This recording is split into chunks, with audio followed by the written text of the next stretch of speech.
Good morning. It's Bible study time. If you didn't get a video from last week and you didn't get the email from the church, you probably don't realize I was gone last Sunday and didn't make a video. I have um, done that in the past sometimes, but I didn't. And I did study the lesson, but I don't always do that either.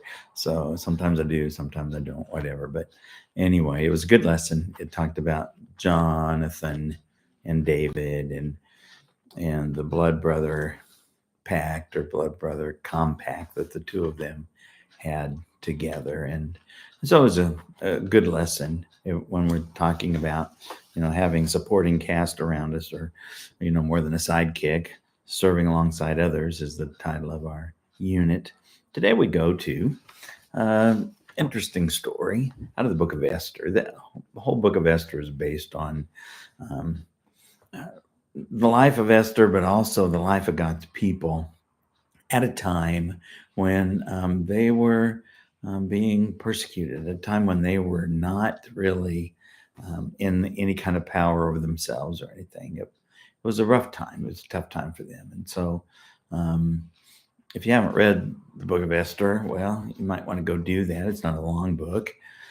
If you haven't seen Sight and Sound Theater's rendition of Esther, we showed that. I think it was April or May movie matinee. By the way, we're going to do a movie matinee today. So if you see this and you're saying, "Oh, I'd like to go out to the movies," well, we'll make popcorn.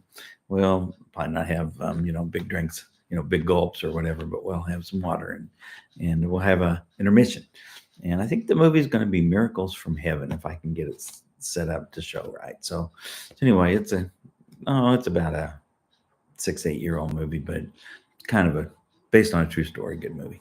So anyway, so this the story of Esther and the story of Mordecai, her kind of uncle who raised her, stepfather type uncle who raised her, and then also Haman, who was another one in Artaxerxes or Ahasuerus in his court, and the Persian king, and how they kind of have the conflict of peoples, and it's a race thing, it's a racial thing. And so, in light of things that are going on in our world today, come on in, guys. Well, then you might even kind of get some education about some things from that. So anyway, I'm sorry I started without you.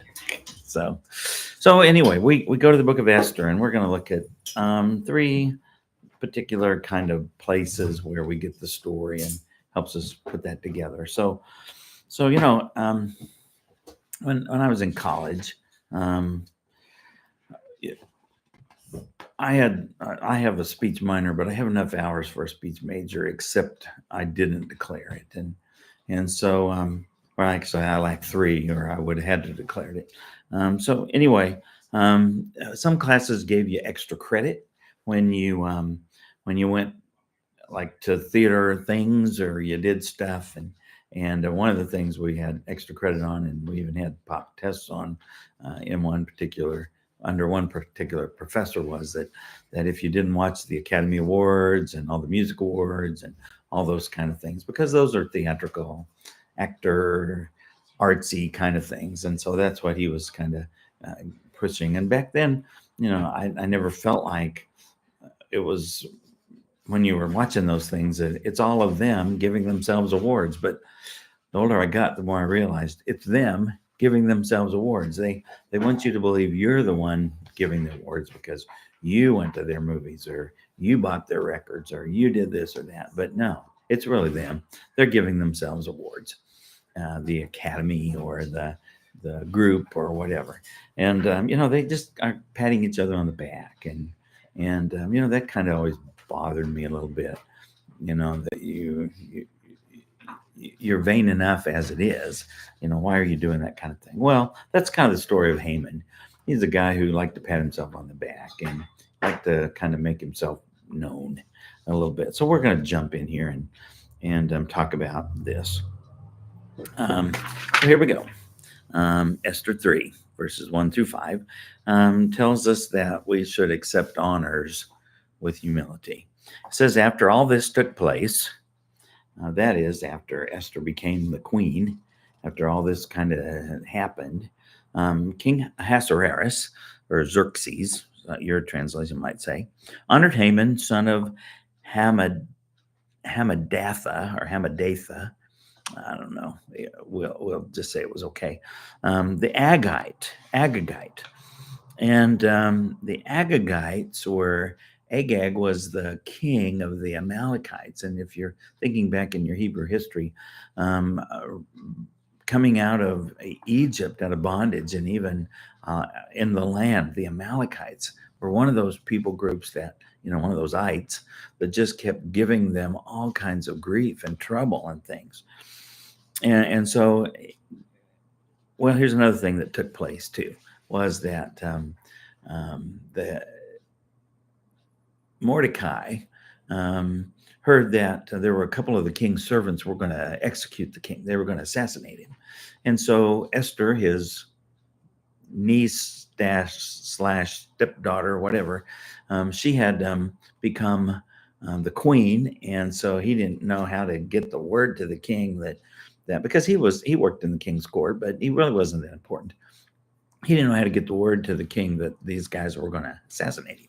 So he somehow got it to Esther, and she got it to the king. And then the king thought, oh my gosh, we got to do something with these guys. So he got rid of them so that he could live. And so after all that happened, then King Ahasuerus honored Haman, son of Hamadatha, the Agagite, and he promoted him to a rank and gave him a higher position than all the other officials. Why did he do that for Haman? Well, we're not really sure, because the king had made a decree that the person who had told him about the assassination attempt plot, that he was going to get to be raised, but then it never happened.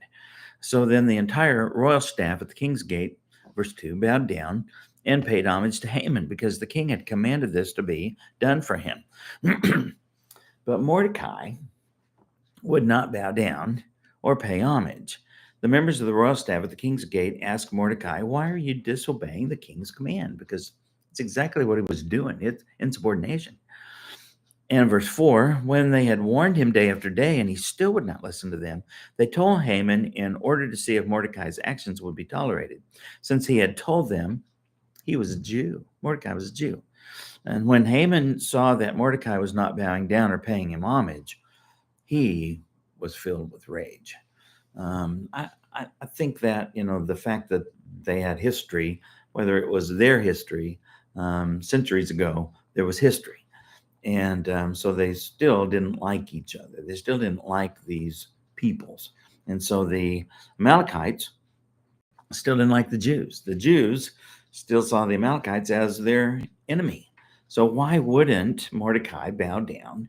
Why wouldn't he do that? Well, I believe he was a believing Jew, and he knew there was only one who was really due his loyalty.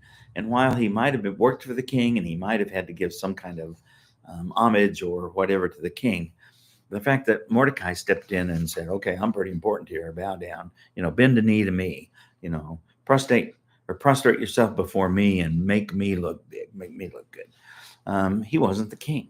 He just was making them do that for him because he'd reached this big position. And, I don't know if you've ever worked for a boss that maybe worked alongside you and then he got a promotion and now he's your boss. If he doesn't deal with that right, you can be pretty resentful of them. You can kind of become a little bit irritated. Well, Mordecai, he had saved the king's life pretty much through Esther, and he was supposed to get recognition for that, and he never did. And I don't think he had any jealousy toward that. I don't really think this story is telling us that. I think he simply is saying, look, this guy doesn't deserve anybody's praise. He whether it's the fact that he's an Amalekite or what, an Agagite or whatever, he doesn't deserve it. And so here's the story. I'm not sure Haman even knew that Mordecai wasn't bound down to him because, there's lots of people out there and, probably in a courtyard where he would present himself and they would bow down. There's probably lots of people there. And he might not have seen one who was doing that, but they brought it to his attention just to see how he might react or to see how he might respond, or maybe even to see how the king would respond. So, we have this story here in place where we see one who is not going to bow down. He's not going to give in to this kind of silliness, so to speak, or this kind of worship. It's reminding to me of when the early church um, was told that they needed to declare that Caesar is Lord. That's what the whole empire said. Caesar, whoever he was at that time, the Caesar is Lord. And so that was their confessional. Caesar is Lord. And Christians came on the scene and they said, kurios, our kurios, that's the word for Lord, the Greek word for Lord. Our Lord is Jesus. We are subject only to him. And you know the story. Lots of Christians got thrown to the lions. They got taken to the Colosseum and see how fast they could run, or how fast they could, or how good they could fight. There's a lot of things happened to people who did not say Caesar is Lord. And so that's kind of, it reminds me of that type of a story here of what's going on. Plus, on top of this, finally, Mordecai tells them, well, I'm a Jew. And whether the Persians made the connection between the Jews and the Amalekites or the Agagites, one group of the Jews, one family in that, we don't know. We're not told. But we do understand that there might have been those who figured it out. Oh, this is about race relations here. This is about he's not going to bow down to him. Well, it wasn't just that. It was the fact that Mordecai was a Jew and he knew who the one true God really was. And so I think maybe there were those who thought, okay, who is this Haman guy really? He's making himself to be higher than, whatever, all high and mighty. Well, how's he going to react if we tell him somebody's not bound down to him? So they told him. And instead of just blowing it off and saying, well, I'm just a real guy anyway, I'm just kind of pushing the buttons here. No, he got mad. He got infuriated. He had a real rage that came across him. And so if they were wanting to see what kind of person he really was, they saw it. And that should have told them some signs. That should have given them some red flags about, do you want this guy? Do you want this guy second in command to the king? Do you want this guy kind of in charge? No, probably not. So then we move to the next passage, verses 6 through 9 of chapter 3, which tell us not to leverage our position for personal gain. And that's exactly what Haman was doing, wasn't it? So here we go. Verse 6, and when he learned of Mordecai's ethnic identity, when Haman figured out Mordecai, this guy who won't bow to him, is a Jew, it seemed repugnant to Haman to do away with Mordecai alone. In other words, he's thinking, why should I just have this guy executed? Let's just get rid of all the Jews. Hey, here's an opportunity. We're just going to get rid of them. All of them are in Persia. We didn't ask for them to come here. Well, they're there because the Babylonian king took them out of Israel to exile, or took them out of Judah to exile and took them into Babylon to serve them when they destroyed Jerusalem and took it over. So he says, why would we just go after one guy? Man, we can get rid of a bunch of these people. Now, what does that sound like to you? What does that sound like to you in light of modern day current events? Sounds like, to me, Muslims.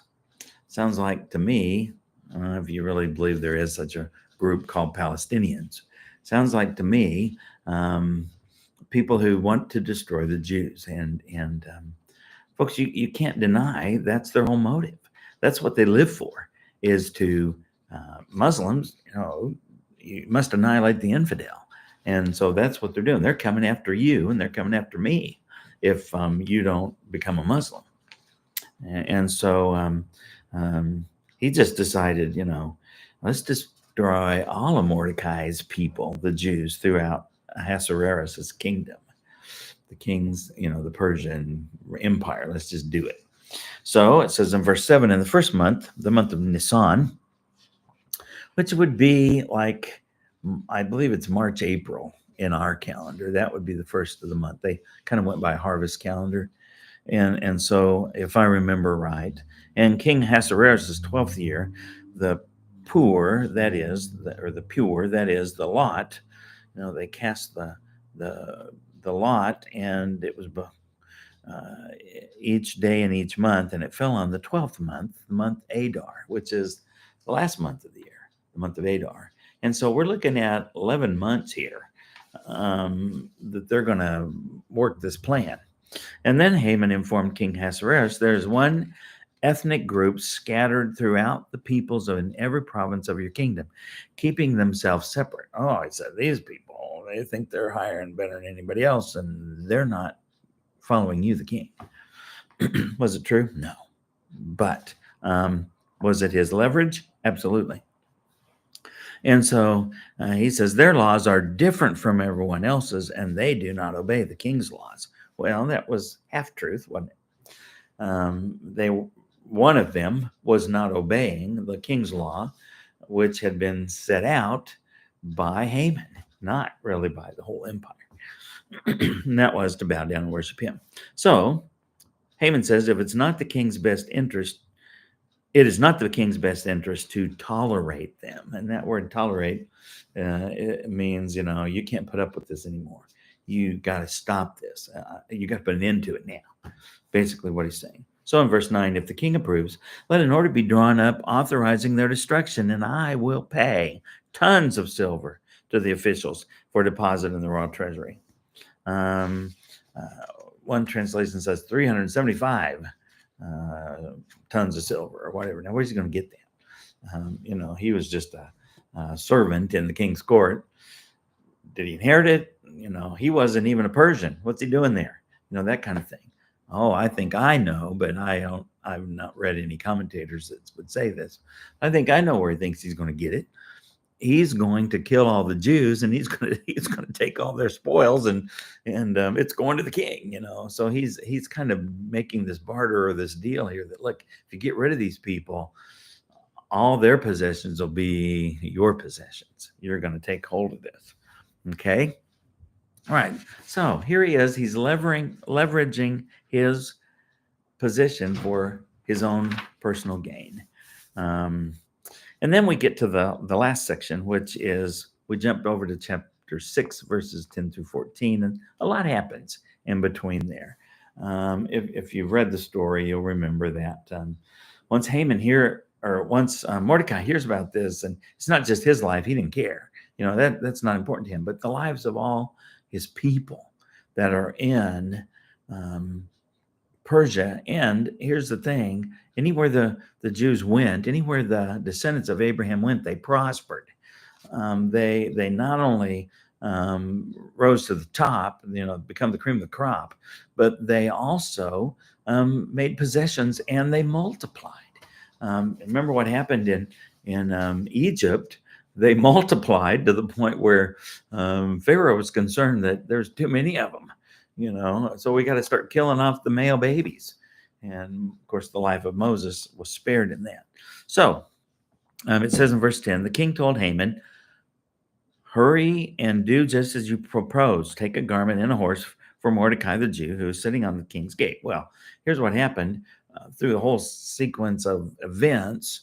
The king can't sleep one night over all of this. He's let all this go. They build gallows. They're going to kill the Jews, and they're going to hang Mordecai. And Mordecai approaches Esther. She steps in and says, I can't approach the king. I can't do this unless he invites me, but I'll take the risk. I'll do whatever. And so she does that. And so because she's one of many queens, she's not, she's part of his whole entourage or his harem or whatever you call it. And so she approaches him. She takes the risk. He finds favor in her. She talks to him about it. And then she says to him, let me handle it. Just let me take care of it. And then she has to reveal to him I am a Jew. And so you're not just wiping out Mordecai. You're not just wiping out the Jews. You're wiping out me and my people. And so that king, he didn't like that. And so she said, well, let me take it into my hands. I'll take care of it. So she set up a feast and invited Haman, and he thought it was in his honor or in the king's honor, or whatever. And then she said, well, let's have another one. And so the next day they had another one, and Mordecai was there. And then that's when everything was revealed. Well, in the process, the king has this night he can't sleep. So he says to Haman, what should you do for somebody who should have gotten recognition and they didn't? Oh, well, Haman thinking it's him says, oh, well, you should do all this and all this and all this elaborate stuff for him. And so he's not even realizing it's his enemy, Mordecai, that they're going to do all that for. And so then that infuriates him more. So, boy, he's ready to get rid of him. And that's when then the king says, look, you tricked me. You made me do this. You put this into effect, and it shouldn't have been. And now here we are. We're all going to suffer because of this. So I'll read the rest of this. Take the garment and horse from Mordecai the Jew, who's sitting at the king's gate. Do not leave out anything you've suggested. So Haman took the garment and the horse. He clothed Mordecai and paraded him through the city square, calling out before him, this is what is done for the man the king wants to honor. Then Mordecai returned to the king's gate, but Haman hurried off for home, mournful and with his head covered. And Haman told his wife Zeresh and all his friends everywhere that what had happened. And his advisors and the wife Zeresh said to him, since Mordecai is Jewish and you have begun to fall before him, you won't overcome him because your downfall is certain. And while they were still speaking with him, the king's eunuchs arrived and rushed Haman to the banquet Esther had prepared, the second banquet, where it's all going to come down. Well, we just get that, to remind us that we need to be aware of pride in our lives, because it can become very, very destructive. So, was Haman a sidekick? He wasn't a good one. Was Haman one that needed to check his attitude and things? Yes, absolutely. And so anyway, that's the story. I got to go. Bye-bye.